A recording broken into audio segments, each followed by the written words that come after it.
Well, it was an interesting result, right? 1-1 at Elland Road against Leeds. A little bit more of an interesting post-match presser on the back of really what was a pretty interesting pre-match presser. So the pressers are becoming a little bit more interesting. But United draw 1-1 against Leeds on the road at Elland Road, and really what is a historic rivalry, right? It's up there, but it doesn't really feel like it at the end of the day. But I have thoughts. If you were able to stop by earlier today, almost immediately after the result, we did player ratings and had some initial match reactions. But today, I've also got my three thoughts on the match, on the action, because it's. I got thoughts. It's going to be a little harsh. It's going to come across pretty harsh. I'm not going to lie to you. I'm not happy. And it's not just, and I will admit, it's not just because of this result, this performance. So it is a little bit unfair, I'll admit. But it's because this performance is just the latest in a long line of similar performances, similar negative things that I'm seeing, and they're just not changing.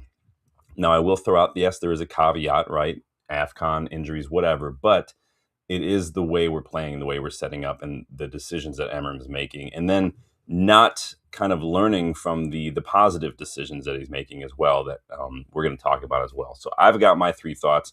I want yours. Yes, we will talk about the presser as well, so I'm sure you guys have thoughts on that. I'm not going to lie to you. A couple of people have asked me, like I jumped on Mark's channel, jumped on Jarvis's channel. I really am still trying to figure out what to make of Amorim's comments, but we're going to talk about it in a second. So make sure you guys are liking, make sure you guys subscribing to the channel, please. Make sure you guys are go back and hype some old videos, but we're going to dive right in. Let me get involved in the chat first and foremost to see who is in here. It's good to see everybody in the chat here. Stephanie in the house says, I think he knows United are lining up a replacement. Comment, a couple of pressers about Bruno. I mean, yeah, I remember that comment. I think that was just kind of a joke from Amorim personally, but I can see that. Yeah, I do agree that some of his comments in recent pressers have been a little weird. Big Up Boxes, Amorim naturally frustrated, but he's talked too much since day one. He does kind of overshare a little bit. He does kind of talk. I think part of it is the English, not being his first language. Part of it is a bit of his personality, but I think part of it is when you are under stress, when you are anxious. And I see this all the time as a therapist. Like, people do tend to overshare to kind of fill the empty space, to make sure that they're not misunderstood, misperceived. They keep adding to it. So could play, I don't know. I mean, that part does kind of make sense considering what's going on recently as well, right? Tim says, thought game wasn't terrible. I think he's under pressure. He's being too defensive in more ways than one. He's been a little bit defensive in his press conferences, and he's been a little defensive on the pitch as well, which we're going to talk about. Tiger Claws, welcome back. Good to see some old familiar faces in here. Says, I'm pissed if we're not buying in January. Lining up Baleba for the summer should not take away from adding quality now, or just getting Baleba now. If that's our top target, I don't agree with it. It is what it is. If that's Amorim's guy, if that's let's go get him now. Like, there's no reason to wait another 4 or 5 months. It doesn't help us. It literally doesn't help us.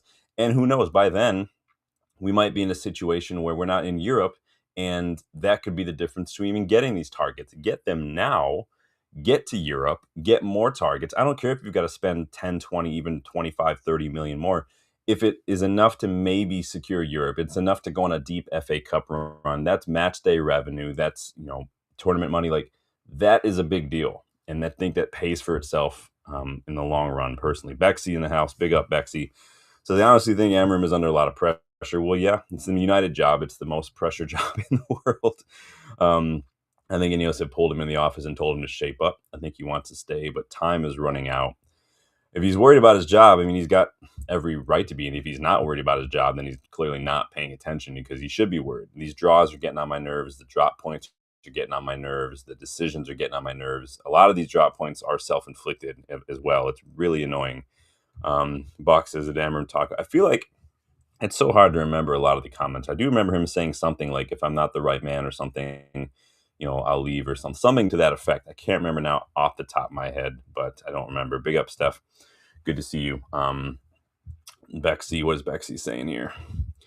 They needed a midfielder in the summer. It was crucial. Can't believe it was over. I can't believe it either. It was probably the biggest position going into the summer. Maybe you could argue Onana, but we just don't tend to move quickly on the midfielders front. We've done that for years, though. It's not just an Ineos thing. Now, there are a lot of midfielders out there, so there's no excuse to not go get one. There's plenty that are available. I did a January deals video a while back.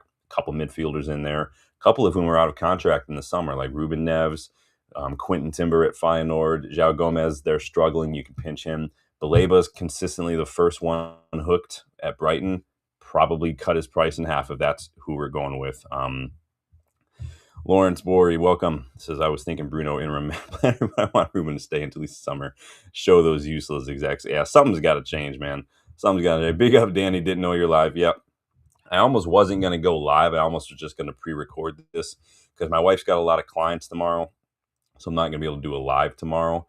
But I decided if I'm just going to do it, I might as well just do it live and not pre-record it and get everybody involved. I'd rather hear your guys' opinions than just spout out my own.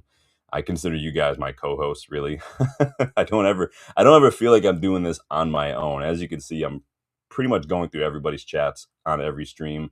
You guys are basically, I told you guys, this is your channel. I'm just kind of here with the camera and the ring light and the account and the graphics and the facts. And I'm just joking. But yeah, Jarvis is doing a good job over there. I'm talking about Amorim being on last leg. Burnley is a must win, or it's P45 time. I didn't realize the Burnley match was coming up in like a couple days. What is that? Is that Wednesday or is that Thursday? I hope it's Thursday. That would be better, because if it's Wednesday, that's a bit tight. Well, please be Thursday. Please be Thursday. Please be Thursday. Fuck. Yep, Wednesday. Okay, Wednesday it is. We'll do a match preview on Tuesday for that one. So let me dive in here with my 3 thoughts, and I want yours as we go along. So keep getting involved. Make sure you like, make sure you subscribe to the channel if you guys are new. Check out those memberships. Starting with number 1, Cowardice continues. Yes, I told you it was going to be a bit of a harsh one. But it is what it is. Amorim started this one with 6 defenders in the starting 11. Many will argue that our injuries sort of forced his hand, or maybe traveling to Elland Road dictated a more conservative approach. But Xerxes and Lacey were available, and only one of them saw any action. Only one substitution was made. Add to that the fact that Amorim made just 1 sub. I think his risk-averse nature is really been put on blast today. Only 3 subs against Wolves when I was there for that. We needed some subs.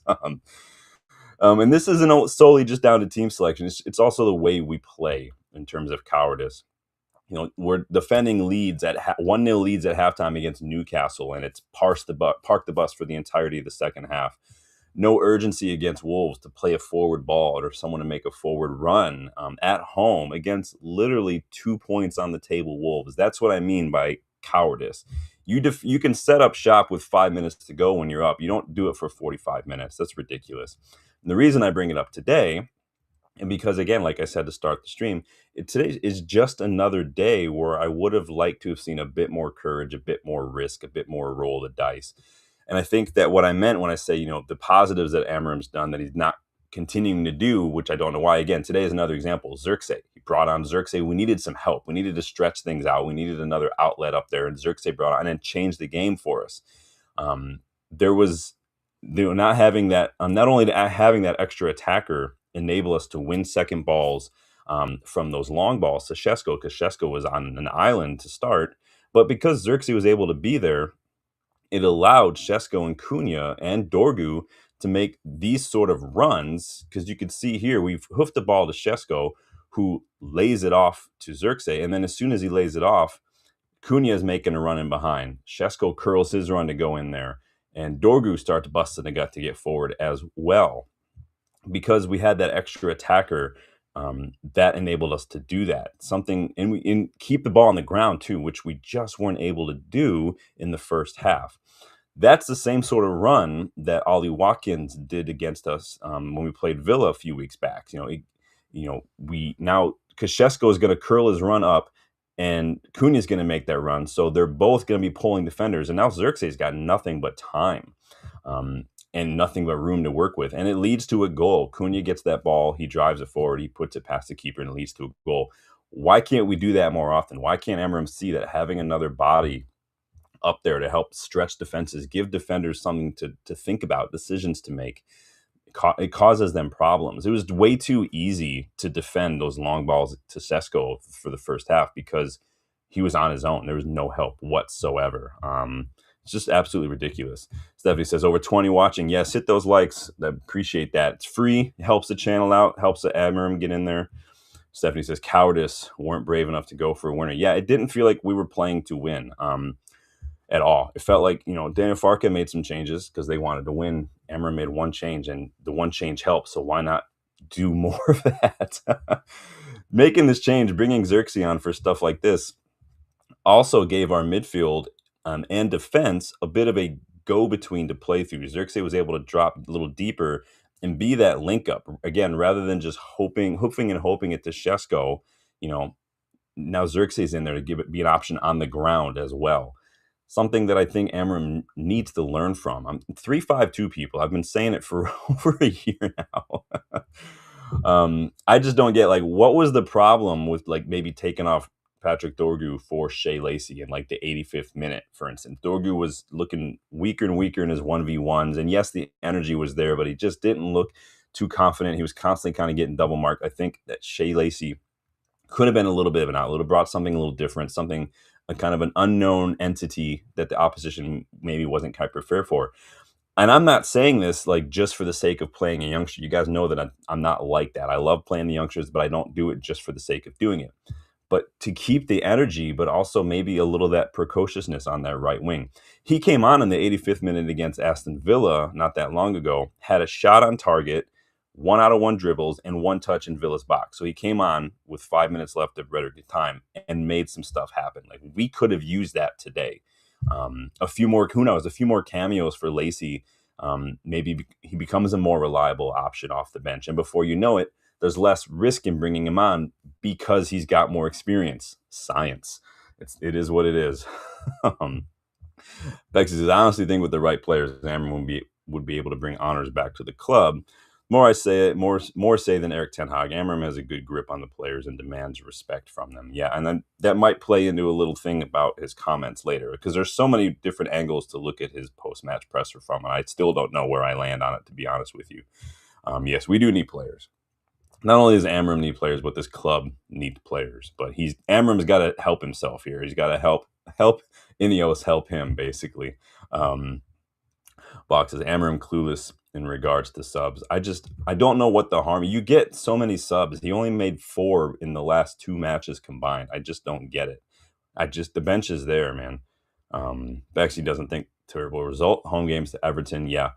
Yeah, I mean, on its face, you could say it's not a terrible result, but again, it does kind of feel like another game where maybe there was a chance to maybe take a risk, and maybe we could have got 3 points instead of 1, and that's kind of where my frustration lies. So, Lawrence Berry says, Inzaghi was playing 3-5-2 with Inter since summer, and it's been best for Amorim out of Europe.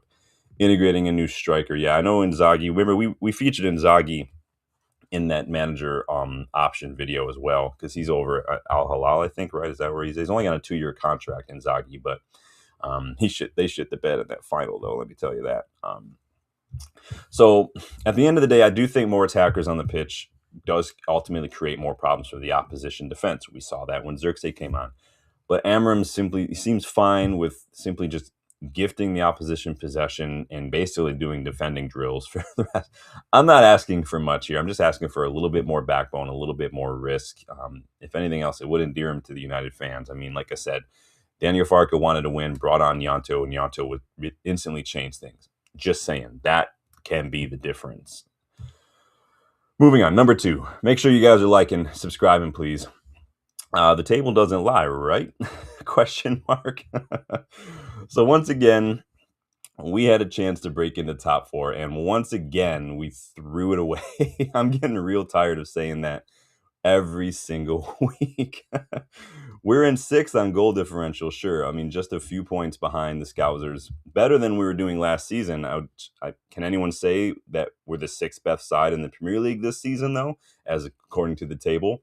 Again, a quick glance at the table will show you just how tight it is. Still, we're more than halfway through the season, and like 4th through 12th is just like, what, a 6-point spread?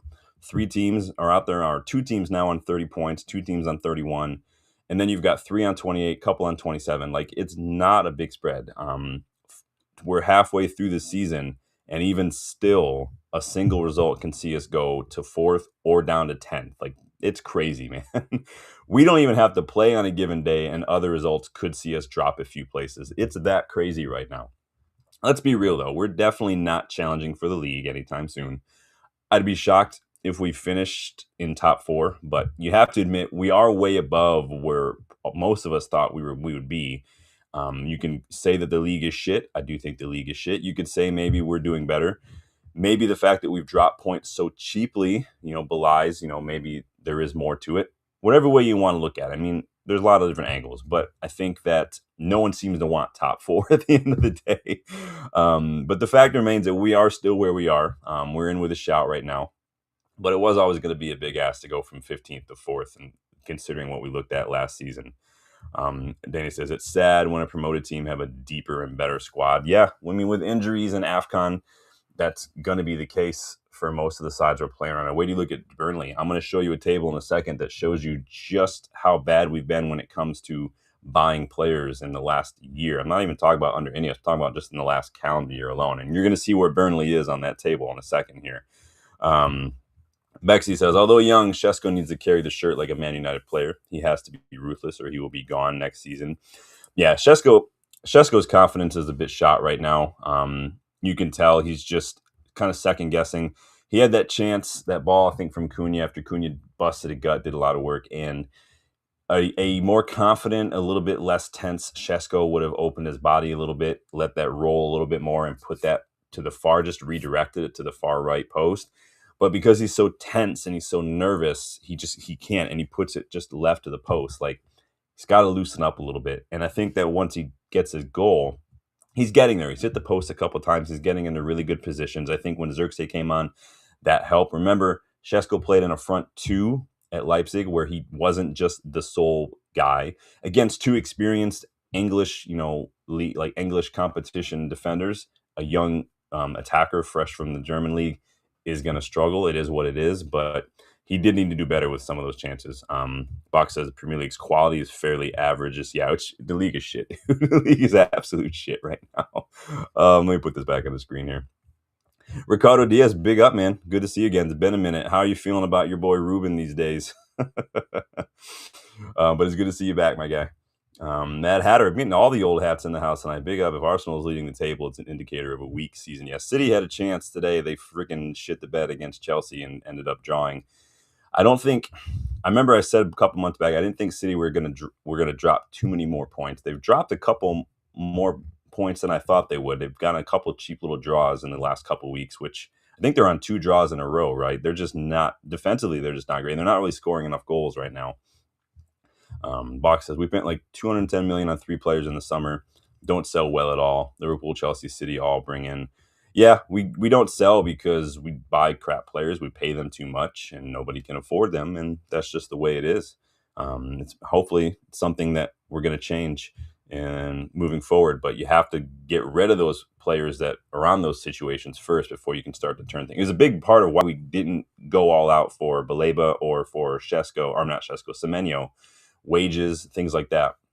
Now, we did set aside a fee for Semenyo, so that money should still be there. That could be Baleba money if that's our top target. Would be my top choice, but it is Danny. Danny never wanted Sesko. Yeah, like I said earlier, Sesko would not have been my first choice in the summer, but he is a United player now, so we're going to back him. We're going to criticize him when it's appropriate, but we're going to back him still. That's just what we're going to do, man.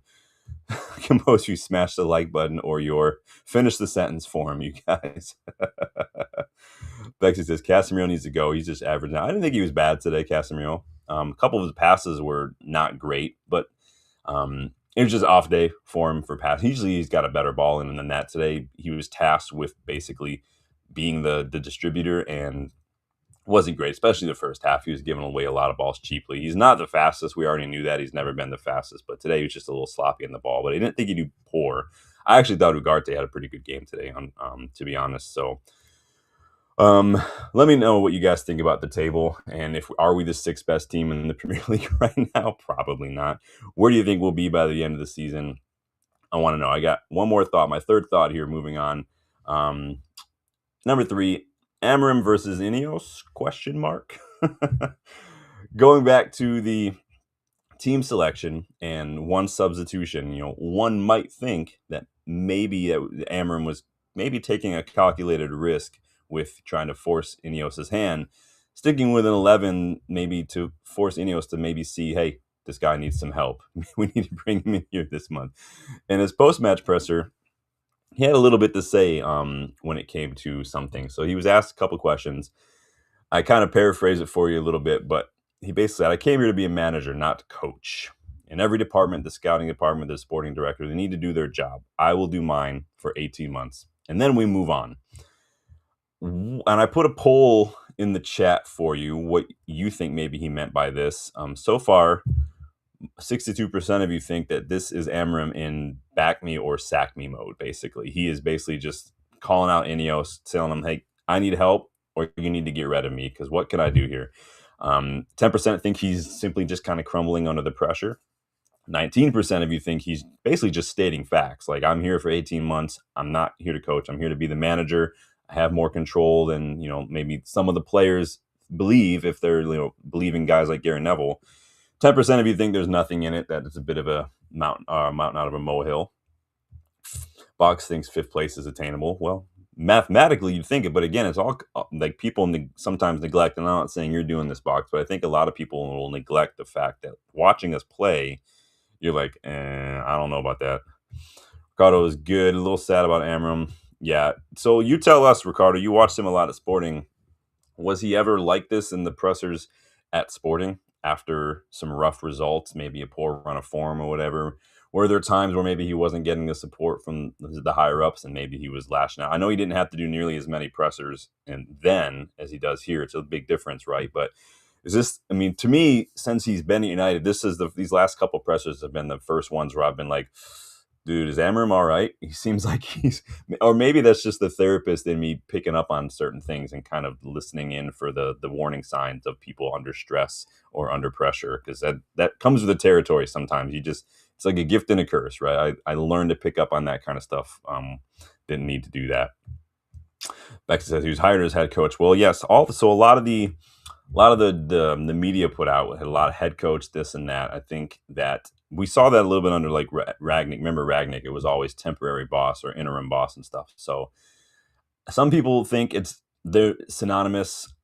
I don't think that at least Amorim thinks they're synonymous, because he's the one who brought it up. Clearly, Amorim himself thinks there's a difference. Why else would you say this, right? And so I'm curious maybe what he thinks the difference is. He didn't really go too much into it, obviously, but I would have loved to maybe have asked him a follow-up, like, Amorim, what's the difference? What do you mean by that kind of a thing?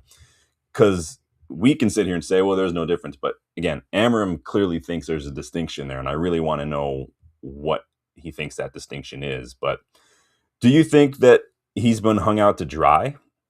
Is he in back me or sack me mode? Is he calling out maybe his critics for blaming him for things he can't control, things not in his job description, or maybe not his responsibility, i.e. players and stuff? He's been asked about signings many times. It's not his job. His job is not to make this. This is an FC26. That's Ineos' job. That's Barada, that's Wilcox, Sir Jim. They handle that stuff. Maybe he's simply saying he wasn't hired to simply put out cones, and Ineos entrusted him with maybe more responsibility and more power, and gave him assurances when it came back to that now or never ultimatum last November. Remember, that was what they said. It's now or never, Ruben. Like, maybe they had to do some convincing. Bexley says, the end of the day, Amorim needs wins. Yeah, I think that is, yes, for sure. Danny says Amorim has his own podcast. I'm like, yeah, it's been absolutely ridiculous, man. It's been ridiculous how much pressers he's given. Box says Amorim has always been moody and moans. I think he's been moaning about the fact, for me, most of the time has been moaning about how many interviews he has to give. Like, he makes a point. He said it probably half a dozen times about just this. Pointing out the press today, I think he called them out for, like, they want him to fail and stuff. He made that comment to Jamie Jackson ahead of the match on him being very smart when it came to talking about January signings. Then he says 100% he was promised this and that and got F all. I'm gonna show you in a second just how much F all Amorim's got compared to other leagues. All right, what's Ricardo have to say? I gotta know. You got the inside scoop here. Ricardo says Amorim, he's peaceful but tough in training. He only turned the table once when the players, they were attacked in the tunnel leading out of the field. He said, where one goes, they all go. Interesting. Interesting. I know he's got passion. I know he feels very strongly about things. Maybe that's why he comes across this way sometimes. But is Amorim maybe with the 18 months thing? Is that Amorim simply saying like I've got 18 months left? Judge me at that point. Like I've got a job to do. This is my job. You can judge me in 18 months, and then we'll move on from there. Maybe they're saying like you've got 2 year. Maybe he's basically implying that Ineos told him you've got 2 year contract to show us something, and that's what it is. Maybe he's just firing shots. Maybe it's shots fired at Ineos and Amorim telling them, I'm not going to just be a head coach. I came here to be a manager. Maybe that's directed at Ineos for all we know. But again, why even say it if there's nothing more in it, right? Maybe he directed something towards the players when he mentioned Gary Neville, like the players listening to Neville and stuff. Maybe they need to know that Amorim's in charge. He's not just the coach. I don't know. Boxes at the moment, we're without the Arsenal equivalent of Saliba, Nkapie, Calafiore, Odegaard, Marino, Rice, Eze, Saka. I think they'd suffer too with that. And again, I said that as well. I think a lot of teams would suffer considering how many players we're missing right now. But I do think, honest to God, that Amorim has not helped them. I think he's hurt himself in many ways with the way that we're being set up, the lack of kind of courage when it comes to changes. Again, 3 defensive subs at home to Wolves, not good enough. 1 sub today, which you could see the attacking sub made a difference. Why not bring on fresh legs for Dorgu maybe in Shea Lacey? He came on the same time against Villa, got a shot off, completed his dribble, got into the box. Like, you never know. You just don't know. So Bexy says he wants to stay, but his time is running out. He's demanding play. If he's, like I said in the preview, like if he's not literally knocking on Barada and Wilcox's office door every single day, like that girl from Zero Dark 30, you guys remember that movie, then he's not helping himself at all. He needs to just be a pest. I don't care if they kick him out. I don't care if they yell at him. I don't care if they lock the doors. Start throwing rocks at the windows. Get a boombox. Go full say anything mode and just stand outside and blare it for all I care in the parking lot. I really don't care. You need to be a pest because that's the only way you're going to get it done. The answer is always no if you never ask the question. So he needs to be asking that question every single time he sees them, man. Like, for real. Ricardo, what up? Says, personally, I don't think he'll give up. For him to remember that he's the manager is because they tried to impose players on him, in my opinion. Okay, so you think maybe it's a little bit of a pointed comment at Ineos. Interesting. Box says 100% agree on Amorim not helping himself this season. I think what's really interesting about this, I think that these comments, those particular comments from this press conference were not included on the club's website. So you go to manunited.com, you look, they have the articles. This is what Ruben had to say on this. So there's 2 separate, they usually do 2 separate articles because Amorim has to give 2 separate interviews, basically. One in the tunnel and then one kind of in the press room. These comments about I'm here to be a manager, not coach, 18, none of those were included. So the club conveniently omitted those from the post on the website. They have all the other stuff from their, like, every word from Ruben's presser post, and except for these. Now, don't know, make of that what you will. This could just mean, again, I'm trying to put all the information out there so we all have context. As you can see, I've just listed a couple different ways to look at these comments. And so it's not as clear cut as that. We did see reports, though, this weekend that Ineos allegedly were not happy way back when we played Fulham with how easily Fulham not only dismantled us on the pitch, but in the post-match comments from players and the coach, like, just easily tore us apart, basically just knew exactly what we were going to do, like they'd been studying us from day one, right? So we've heard, allegedly, that the Ineos were not happy about that. Is there a rift going on behind the scenes? Again, I think, like Box, I'm kind of right. If you ask me right now, I am kind of in the let's not make a mountain out of a molehill camp with these comments. We'll see what it is, but it's just interesting that, like, if there wasn't anything in it, then why say it, kind of a thing. So I do think that if there is tension, that's normal. They're going to have disagreements no matter what industry, what group dynamic in any field, what, even relationships, there's going to be disagreements. That's human nature, but it's just about how you handle it. And so I do worry, though, because when there were disagreements with Ashworth got the boot. So I think he needs to pay attention to that kind of stuff.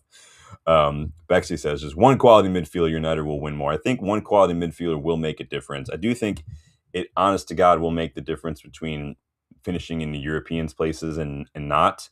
I do think so, but it really depends on the midfielder. It can't just be let's just go throw money at such and such. It has to be the right one, which means you need to go get your top target.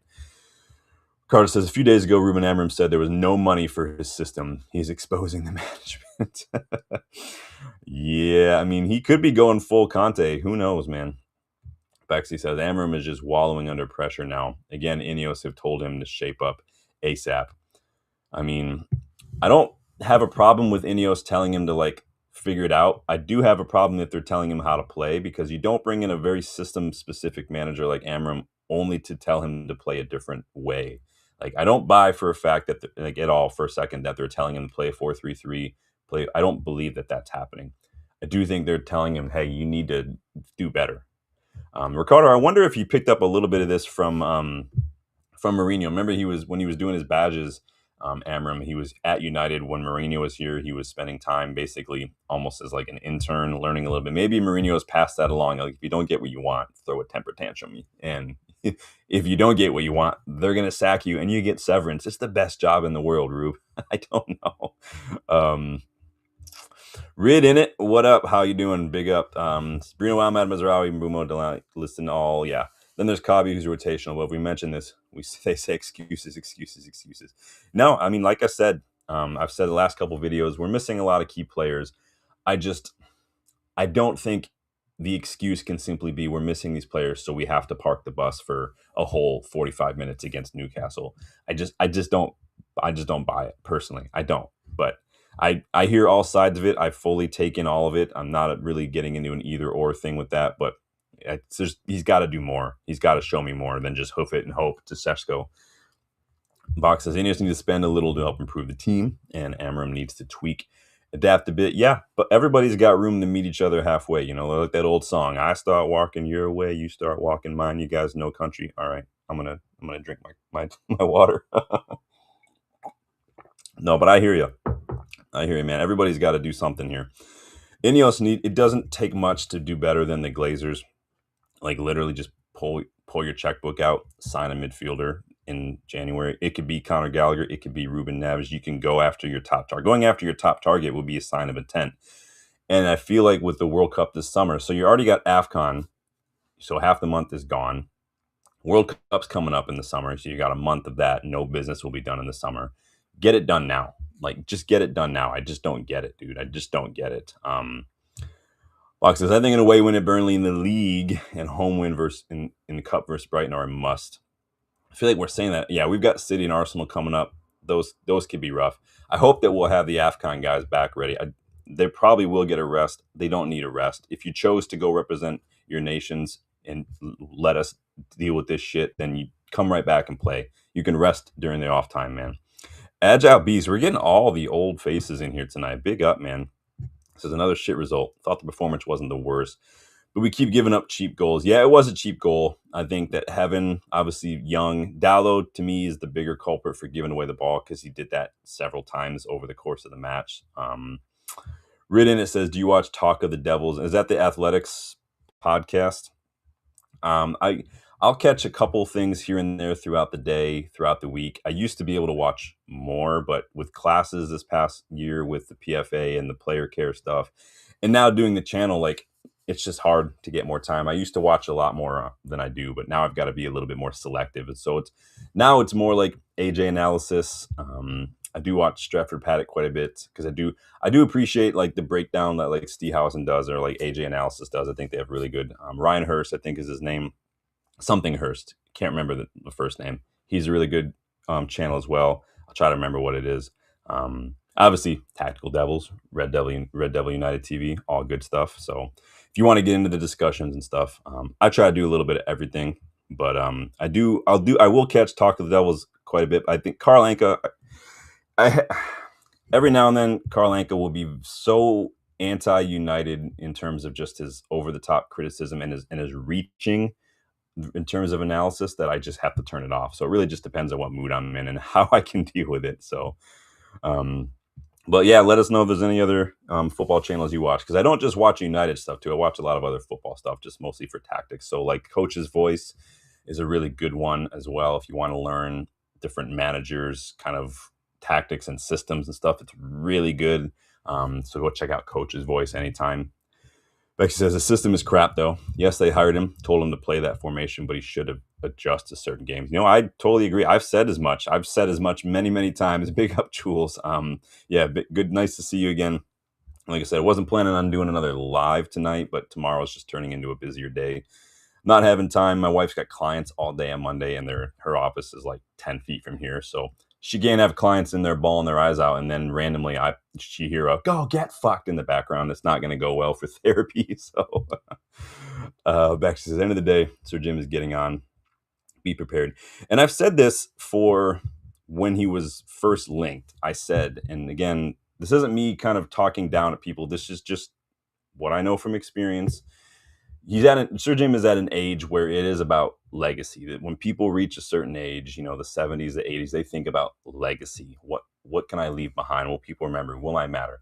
He doesn't take over United at the age he is without a plan to do something. And the stadium is a big deal. That's probably going to be a big part of that legacy. But you have to also have a team and a club that is worthy of that as well. No one's going to come to watch 100 KC Stadium when we're shit or we're playing the championship. I'm just throwing out examples. I don't actually think we're going to get relegated.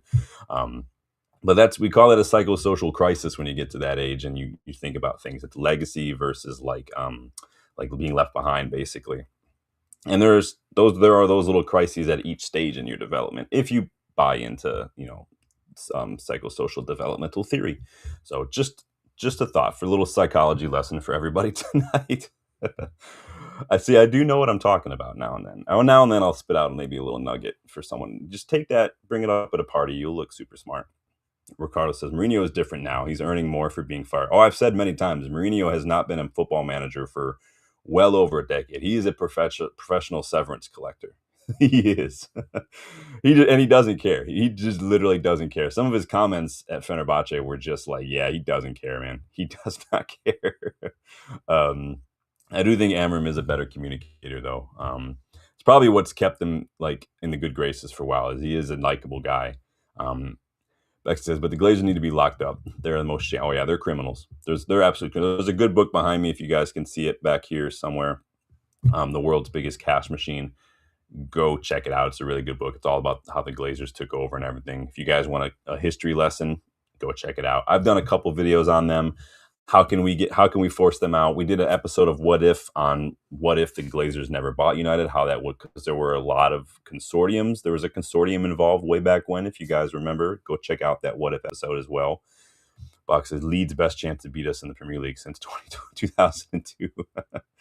We all miss Mbumo. If you're missing Mbumo and you can't wait long, you guys can go get one of your Mboom shirts from the United vs. Everybody store. There is a link pinned in the chat for the UVE store, and there is an Mboom shirt. It is the beard and crossbones, I'm calling it now. Go check it out. Ridden says, Cameroon versus Morocco is good for us. One of our players will be back very soon. Gosh, I really hope that Mbumo is knocked out. I'm sorry. I hope Mbumo is knocked out.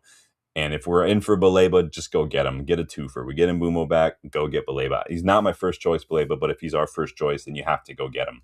I heard he had a decent performance tonight. I can't watch AFCON. I don't have the channels. And I just realized that Xbox recently got rid of, not only did they get rid of the USA app a few months back, but now they've, on literally New Year's Day, they got rid of the NBC app. So now I got to stream shit on my computer and use an HDMI to connect it to my television like a freaking college student in 2010. What is this nonsense? But yeah, I've followed along AFCON a little bit. I just can't watch any of the matches, unfortunately, because I just don't have the channels. I think they're on like beIN or something, but who knows, man. Yeah, he does get, I thought I saw he got injured on Foot Mobs. A lot of people are saying he was having a good match, but I don't know. I'll let you guys tell me if they're not. Ricardo says, do you think it's possible someone from the board could come forward and talk about this situation in the next few days? I mean, it's always possible. I just don't count on it. Boards usually, I mean, how often do you see comments like this from boards? I know so many years I've criticized like United fans, or, and I count myself in there too, or like YouTube channels or whatever, journalists for getting mad that the board doesn't come out with statements. The boards don't. Like, how many big clubs, how many boards make statements on events going on at the club, on situations? They don't do that. And there's a limit to what they can do because we are a publicly traded company on the New York Stock Exchange. So you can't just go rogue and make comments and stuff or react to things and stuff, because you answer as a club, the board answers to its shareholders. There are a lot of them. But that, again, spoiler alert, if you guys want to go back and watch that, can the Glazers be forced out video? The boardroom at the New York Stock Exchange level is where you can get them. There's votes of no confidence. There's conflict of interest issues that could come up if the Glazers are choosing one thing that best suits their interest and not the interest of the shareholders. That can cause problems as well. So there are ways to force them out. We just can't do anything about it. You can go on to the New York Stock Exchange and try to report that. That's free to do. And if enough of those reports come up, maybe, but we'll see, man. But yeah, it's always possible, but you're never going to see it, and again, there are limits to what we can do.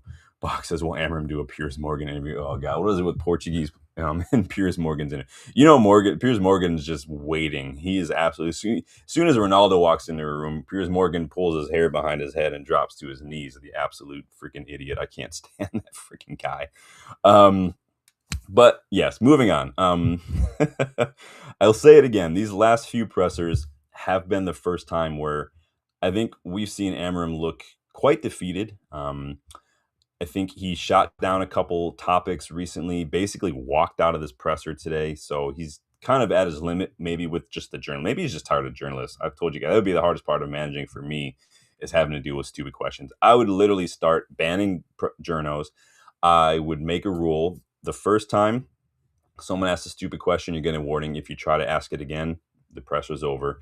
And honest to God, if I'm just getting annoyed with this, getting the same questions over and over again, like the whole Kavi Menu situation, I would just say, listen, I'm not doing any pressers for the next couple of weeks until you guys fix up. Ask me about the match. I don't care about all this other stuff. Don't ask me about signings. That's not my job.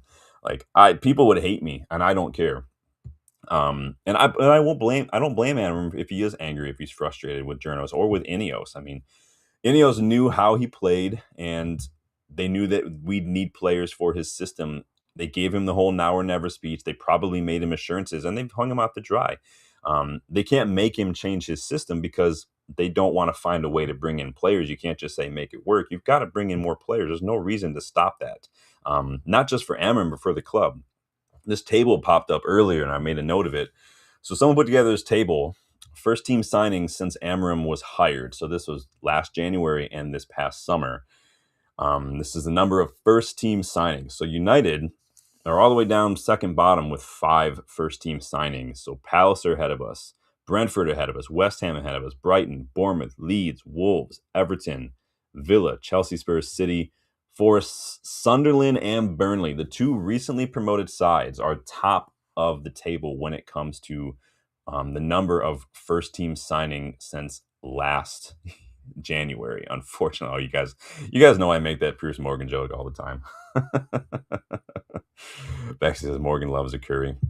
Dude, the people in the UK love themselves a curry, man. I know Dylan was all about it. We went to obviously the Salford match, got to meet a certain Ginger United legend, but he was all about it because it was like an Indian focused theme for the meal. So we had like chicken masala and whatnot. So Danny's just on one tonight, best in class. Yeah, this I can make that bigger if you guys need to, but clearly you can see the number of first team signings in the last year. So January to January. This is just including the January and the summer transfer windows, but we have made 5 first team signings down there. Buck says net spend. Net spend we're shit because we don't sell players. We will get some money this summer because Rashford's going to go. Obviously, Hoyland will probably end up going as well. Onana will probably go. We'll probably see. I mean, we're going to be losing some money off the wage bill too. Casemiro's going to leave. Malassi is going to leave as well. So this summer probably going to be big, but there's no reason to not dip into the coffers and find 10, 15 million for like Ruben Neves or James Garner or something. I don't know. There's no reason not to do that this month. I really don't get it. So as you can see, we haven't exactly helped him. We knew that he was a very system-specific manager. The midfield especially was going to require a totally different class of midfielder. No more 8s, 10s, 6s. You have to be able to do a little bit of everything, and you have to have fight and the energy and the stamina, athleticism to get about the pitch. You just have no choice. And we don't have that right now. We have very specific, we got a couple sixes, we have a 10. We don't really have eights. And we have, Manu is probably the closest thing we have to an 8 personally. But Ricardo says Heaven costs 1 million. Yeah, Heaven was an absolute bargain. Arsenal looking like mugs right now. Agile says, I miss the Indians in the UK. Yum. Can't wait to get back there again. And nice. Yeah, Dylan and I just got back on New Year's Day. We were there for a Newcastle match and the Wolves match. And then we went to the Salford versus Fleetwood. Did not get to go to Burnley versus Everton because they canceled the tickets.